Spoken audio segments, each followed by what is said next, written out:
Xiangqi, the Chinese form of chess. This is all about how to play that game. Hi, I'm Rick, and the chess website that you want to look at is ancientchess.com. Now, how to play Chinese chess. Let's look at the board. Interesting, huh? 8 squares by 9 squares.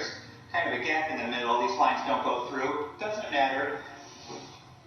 However, we are not going to be playing on the squares. We're going to be playing on the intersections. Here is your rook.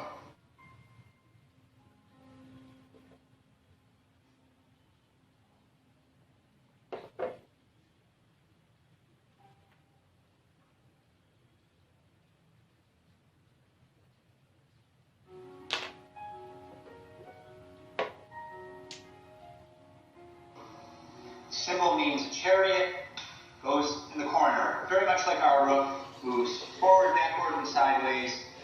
Many spaces as you want to go, just like our rook.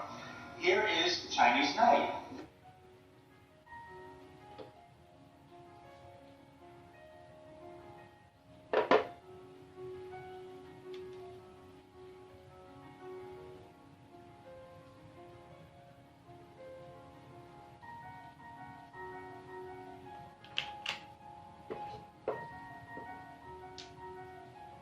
Very much like our knight, it goes 1 forward, backward, or sideways, plus 1 diagonal. You can see that's the knight move, right? 1 on the line, 1 diagonal, 1 on the line, 1 diagonal, 1 on the line, 1 diagonal. Okay, but this piece can be blocked. If this piece is here, the knight cannot go through. So, the only difference between our knight and the Chinese knight is that the Chinese knight can be blocked by another piece that's right next to it. Next piece is the elephant. It moves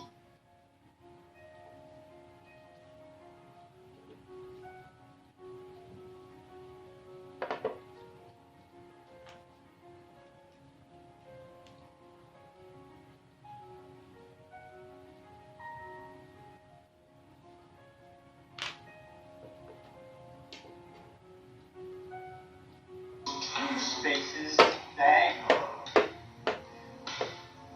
Where did I start out? Here? There, and there. Right, 2 spaces diagonally. The elephant, notice that they connect.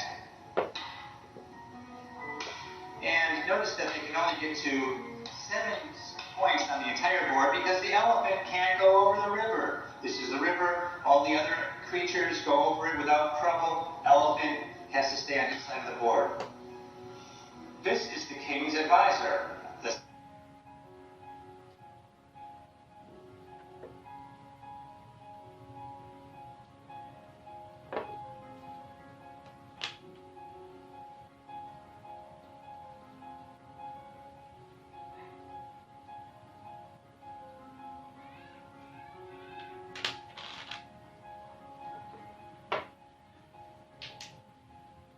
The scholar. He only moves 1 space diagonally, and he stays in this little 9-point fortress all the time. Okay, scholar, stay in there. This is the king. However, it's not a king, it's actually the general, the army general.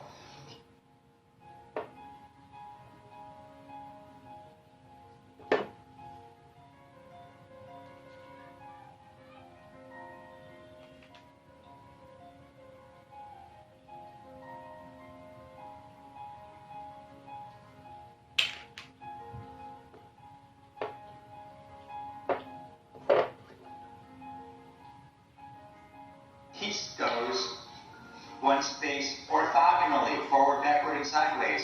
The complement of the counselor, the scholar, who goes 1 space diagonally. Okay, and the whole setup is symmetrical. Notice these markings here. That helps you know where to set the other pieces up. This is the cannon. The cannon moves like a rook.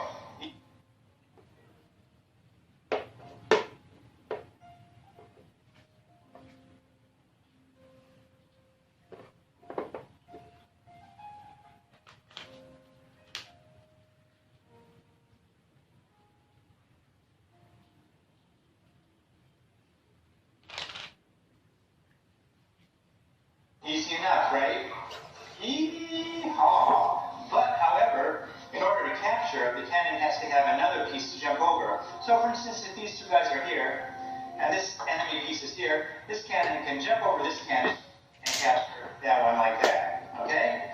Very simple. He has to jump over one piece and capture the other.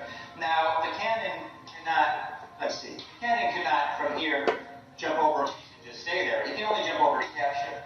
And the cannon cannot jump over two pieces and capture a piece on the other side. He can only capture a piece that's after jumping over one piece. So that's a cannon. Moves like a rook, jumps over a piece to capture. The pawns just move one space forward. And notice I'm putting them on these points. There are 5 of them. Just moves one space forward.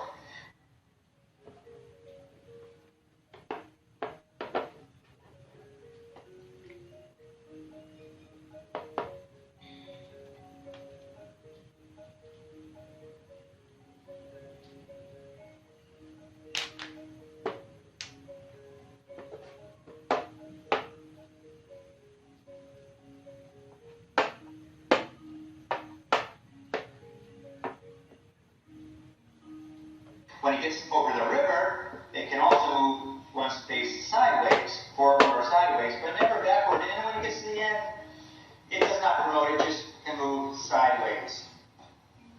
That's the Chinese pawn. Now, what do you need to know about winning this game? First of all, you need to know that the generals, or the general on this side, the governor on this side, cannot face each other. Illegal position.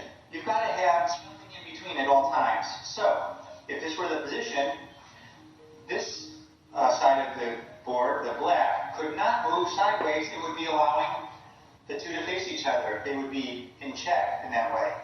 So, that limits things a lot. For instance, this is checkmate. This rook is challenging the king here. This one is preventing him from moving sideways. Checkmate, no escape. Another thing about checkmate in the Chinese game is that you do not have to be in check. It can be a stalemate. If you have no legal move, you've lost the game. One more thing to show you that's different from the chess we play in most places in the world. If you are in trouble, oh my gosh, this guy's going to checkmate me in a second, and you want to put your opponent in perpetual check, check, check, check. You are not allowed to do that. You've got to do something else. I guess I'll go over here. Checkmate, sorry. Red loses because he's not allowed to put the opponent in perpetual check. It's just not permitted. Okay, so everything else is like the chess that we know, the international game, which is originally the European form of chess. You try to capture the fellow on the other side. Notice that some pieces are different. The general on the black side, the governor on this side. Also, the elephants are different. This is the symbol for elephant. This is the elephant on the other side. Its symbol means something a little different, but it's okay. It's the same piece. Moves 2 spaces diagonally. That's it. Please feel free to review this. Once again, this is how to play Xiangqi Chinese chess.